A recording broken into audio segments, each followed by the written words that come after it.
Let's begin with an intriguing question. Have you ever stopped to think whether the conventional weight loss methods we've been following for decades actually make sense? Today, we're diving deep into what could be considered the biggest lie in the history of weight loss, the calorie deficit theory.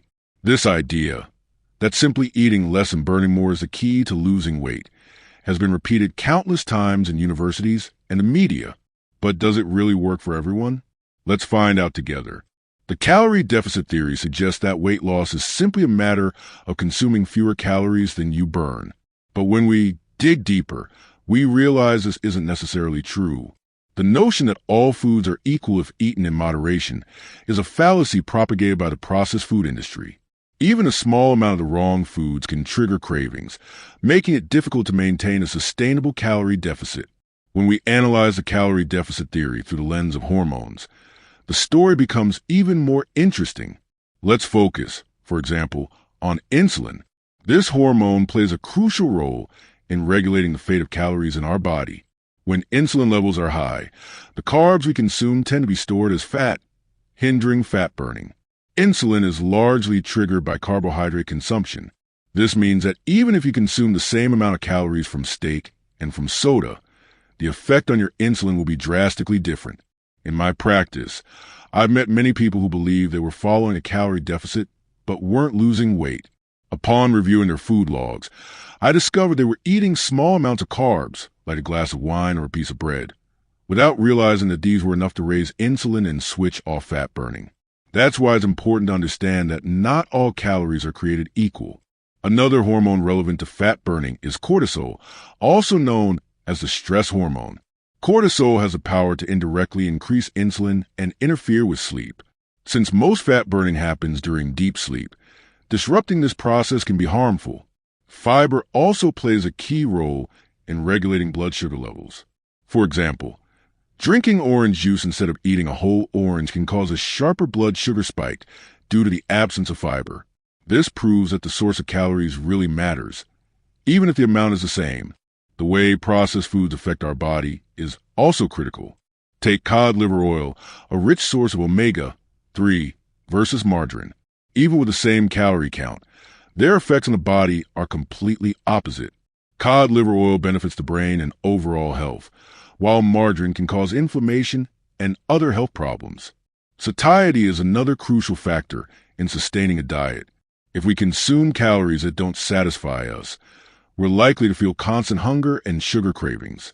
Nutrient-dense foods, on the other hand, keep us full longer. By reducing carb intake and, consequently, insulin, cravings often disappear, making it easier to go long periods without eating. It's also important to note that not everyone responds the same way to carbs. Younger or more physically active people may tolerate higher amounts. However, if you're struggling to lose weight and the calorie deficit theory isn't working for you, it may be time to try a different approach, like the ketogenic diet with intermittent fasting. This low-carb lifestyle makes it easier to go from one meal to the next without needing snacks. Finally, it's crucial to understand the difference between the types of sugar we consume. Glucose can be metabolized by all cells in the body, while fructose is processed only by the liver. Excess fructose, especially from corn syrup, can overload the liver and cause inflammation. In contrast, natural sugar like honey comes with antioxidants and other beneficial compounds that help protect the body against harmful effects. In summary, if you're struggling to lose weight, especially abdominal fat, and the calorie deficit theory isn't working, it's time to consider other options. A healthy ketogenic diet combined with intermittent fasting can be an effective alternative. This low-carb approach helps control insulin and fat burning, making it easier to go long periods without eating. Now that you have a deeper understanding of the biggest weight loss lie, it's time to put this knowledge into practice. Try a different approach and see the results for yourself. Support our scientific breakdown with a like and subscribe for more insights into weight loss myths. Let's embark on this journey together to achieve optimal health and weight. Remember, the key is to understand how your body really works and adapt your diet accordingly. I'm here to guide you through this transformation. Let's go. Better understanding the relationship between hormones and weight loss, we can further explore cortisol's influence. This stress hormone not only indirectly raises insulin, but also directly disrupts our sleep. When we're stressed, we produce more cortisol, which can lower sleep quality. As mentioned earlier, most fat burning occurs during deep sleep. Therefore, if cortisol is interfering with sleep, we're essentially sabotaging our weight loss efforts. But cortisol isn't the only factor to manage. Fiber plays a crucial role in regulating blood sugar. For instance, drinking orange juice instead of eating a whole orange can cause a sharper spike in blood sugar because of the lack of fiber. Again, the source of calories really matters, even if the amount is the same. Support our scientific analysis with a like and subscribe for more discoveries about weight loss myths. Also, the way processed foods impact our body deserves special attention. Comparing cod liver oil, rich in omega-3, with margarine, we see that, even with the same calories, the effects are entirely opposite. Cod liver oil supports brain and overall health, while margarine can cause inflammation and long-term health problems. Discover the science behind the biggest weight loss lie. Like, comment, and subscribe now to avoid missing crucial details. Satiety remains key to dietary sustainability. Calories that don't keep us full leave us hungry and craving sweets. Nutrient-dense foods, however, sustain us longer. By lowering carbs and insulin, cravings often vanish, making fasting easier. Again, not everyone responds the same way to carbs.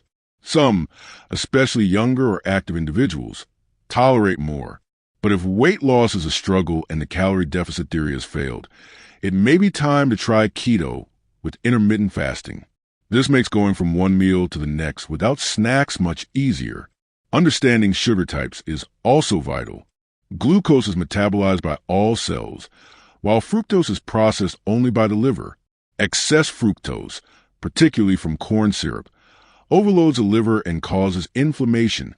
Natural sugars like honey, however, come with antioxidants and beneficial compounds that protect against sugar's harmful effects. To wrap up, if you're struggling to lose weight, especially belly fat, and calorie deficit isn't working, it's time to look elsewhere. A healthy keto diet with intermittent fasting may be the key. This approach keeps insulin low, promotes fat burning, and makes fasting effortless. Remember, knowledge is the key to true transformation. Don't let false promises from the mainstream keep dictating your future. Science is on your side. Use it and watch your life change. Want real results? The time is now.